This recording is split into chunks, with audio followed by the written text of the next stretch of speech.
مسلمانوں یہ بات جان لو، میرے لیے بھی اور دنیا کے تمام لوگوں کے لیے، نبی کا فرمان آ جانے کے بعد اس روئے زمین پر ان کے خلاف کوئی عمل کرنا یہ جہنم کی طرف لے جانے والا راستہ ہے۔ عبداللہ ابن مسعود رضی اللہ تعالیٰ عنہ نے ایک بار سنا، اللہ کے نبی صلی اللہ علیہ وسلم جمعہ پڑھا رہے تھے، ایک شخص بیچ میں کھڑے ہو گئے، اللہ کے نبی نے کہا بیٹھ جاؤ۔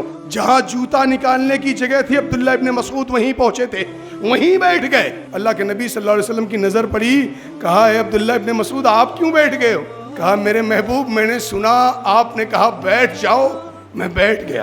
اگر اس کے بعد ایک قدم اور بڑھا دیتا مسجد کی طرف تو میرا وہ قدم مسجد کی طرف نہیں ہوتا، جہنم کی طرف لے جاتا مجھے۔ میرے نبی کا فرمان آ جانے کے بعد کوئی چونچرا کی گنجائش نہیں ہے۔